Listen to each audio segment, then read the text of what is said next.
ನಾನು ನಿಮ್ಗೆ ಈ ಮೊದಲು ಹೇಳೇನ್ರಿ ಹಿರಿಯರ ಮಾತನ್ನ ಕೇಳಬೇಕು ಅಂತೇಳಿ. ಅದಕ್ಕೆ ನೋಡ್ರಿ ಇನ್ನೊಂದು ರೆಸಿಪಿ ರೀ, ಬೆಣ್ಣು ನೋವು ಸೊಂಟ ನೋವು ಎಲ್ಲದಕ್ಕೂ ಮತ್ತು ವೆಯ್ಟ್ ಗೇನ್ಗೂ ಭಾಳ ಒಳ್ಳೇದ್ರಿ.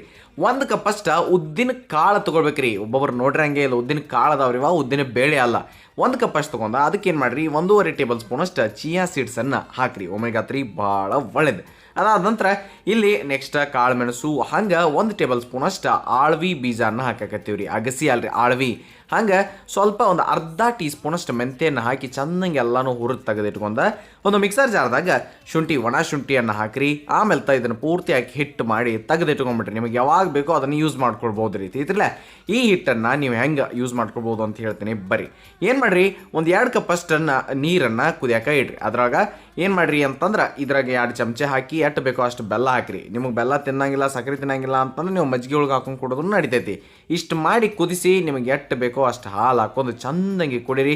ವಾರದಾಗ 3 ರಿಂದ 4 ಸಲ ಭಾಳ ಅಂದ್ರೆ ಭಾಳ ಸೂಟೇಬಲ್ ರೀ ಮತ್ತು ಭಾಳ ಒಳ್ಳೇದು. ಹಂಗಾದ್ರೆ ತಪ್ಪಲಾರ್ದ ಒಮ್ಮೆ ಟ್ರೈ ಮಾಡಿರಿ. ಇಷ್ಟ ಆಗಿದ್ರೆ ಫಾಲೋ ಮಾಡೋದು ಮರೆಯೋಕ್ಕೆ ಹೋಗಬೇಡ್ರಿ.